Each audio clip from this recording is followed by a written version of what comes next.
The group consisted of different ad hoc members depending upon the subject on the agenda. The basic members were Rockefeller, a representative of the Department of Defense, a representative of the Department of State, and the Director of Central Intelligence. It was soon called the 5412 Committee or the Special Group.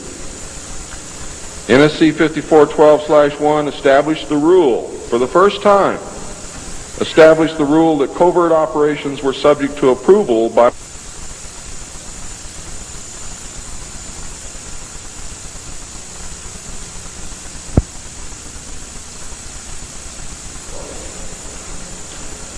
secret executive memorandum, NSC 5410. Eisenhower had preceded NSC 5412/1 in 1954 to establish a permanent committee, not ad hoc, to be known as Majority 12, MJ12, to oversee and conduct all covert activities concerned with the alien question. NSC 5412/1 was created to explain the purpose of these meetings when Congress and the press became curious as to why such important and prominent men were meeting on a regular basis. Majority 12 was made up of Nelson Rockefeller, the Director of Central Intelligence Allen Welsh Dulles, the Secretary of State John Foster Dulles, the Secretary of Defense Charles E. Wilson, the Chairman of the Joint Chiefs of Staff Admiral Arthur W. Radford, and that's why the Navy got everything, because the first Chairman of the Joint Chiefs of Staff who served on MJ12 was Navy. If it had been an Army general, the Army would have had it. The Director of the Federal Bureau of Investigation, J. Edgar Hoover, and that should answer a lot of questions for you, and 6 men from the Executive Committee of the Council on Foreign Relations known as the Wise Men. These men were all members of a secret society of scholars that called themselves the Jason Society. See you smiling, Phil. Thought I didn't know it, didn't you? Fool you. Are the Jason Scholars who recruited their members from the Skull and Bones and the Scroll and Key societies of Harvard and Yale. And that was stated verbatim in Operation Majority. The Wise Men were key members of the Council on Foreign Relations. There were 12 members, including the first 6 from government positions, thus Majority 12. This group was made up over the years of the top officers and directors of the Council on Foreign Relations and later the Trilateral Commission. Gordon Dean, George Bush, and Zbigniew Brzezinski were among them. The most important, however, and influential of the Wise Men who served on MJ12 were John McCloy, Robert Lovett, Averill Harriman, Charles Bolin, George Kennan, and Dean Acheson. Their policies were to last well into the decade of the 70s, and it is significant that President Eisenhower, as well as the first 6 MJ12 members from the government, were also members of the Council on Foreign Relations. Thorough researchers will soon discover that not all of the Wise Men attended Harvard or Yale, and not all of them were chosen for Skull and Bones or Scroll and Key membership during their college years. You will be able to quickly clear up this mystery by obtaining the book The Wise Men by Walter Isaacson and Evan Thomas, Simon & Schuster, New York. And under illustration number 9 in the center of the book, you will find the caption, "Lovett with the Yale unit, above far right and on the beach. His initiation into Skull and Bones came at an airbase near Dunkirk." I have found that members were chosen on an ongoing basis by invitation based upon merit, post-college, and was not confined to only Harvard or Yale attendees. It also had something to do with how much money your family had, unless you were a military officer.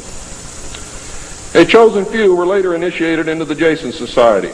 They are all members of the Council on Foreign Relations, and at that time were known as the Eastern Establishment.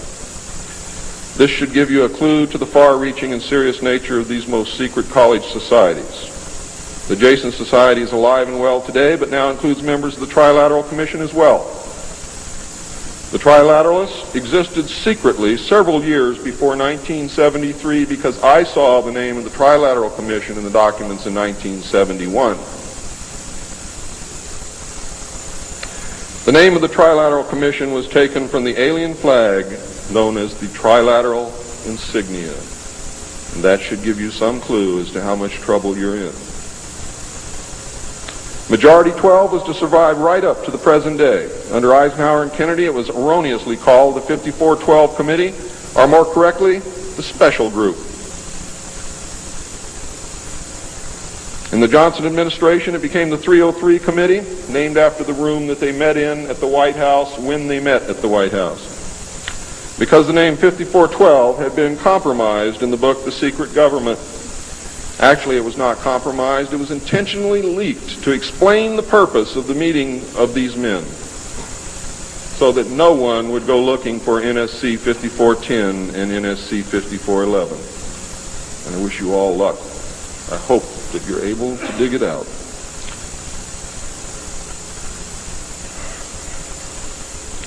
Actually, NSC 5412/1 was leaked to the author to hide the existence of NSC 5410. Under Nixon, Ford, and Carter, it was called the 40 Committee, and under Reagan, it became the PI 40 Committee. But over all those years, only the name changed. The positions remained the same. By 1955, it became obvious that the aliens had deceived Eisenhower and had broken the treaty.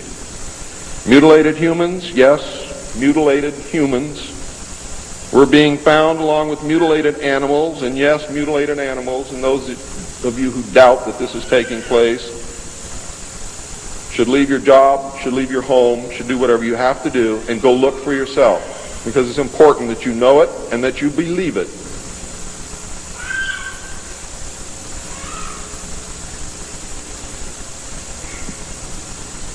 These things were being found all across the United States. It was suspected that the aliens were not submitting a complete list of human contacts and abductees to mj12, and it was suspected that not all abductees had been returned, and this has been verified.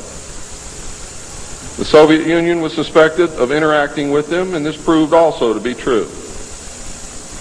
It was learned that the aliens had been and were then manipulating masses of people through secret societies, witchcraft, magic, the occult, and religion.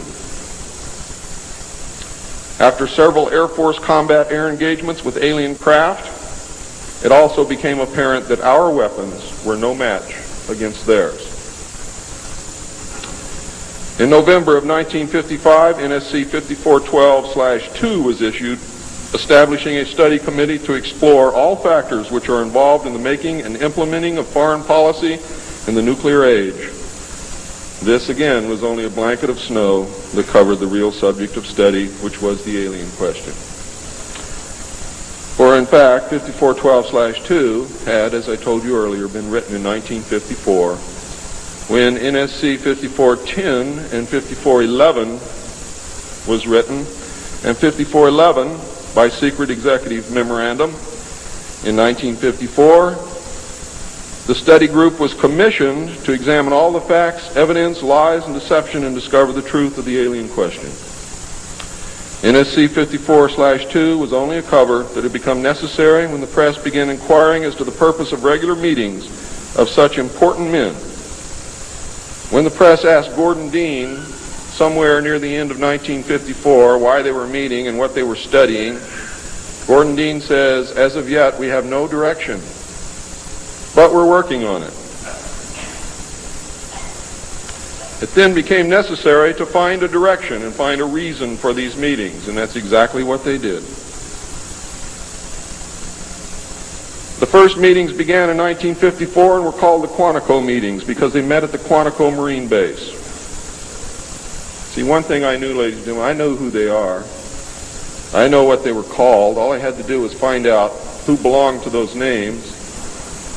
And it's impossible to hold meetings of 36 prominent men secret over such a long period of time. The study actually lasted 3 years, not forever. It was a 3-year study, period.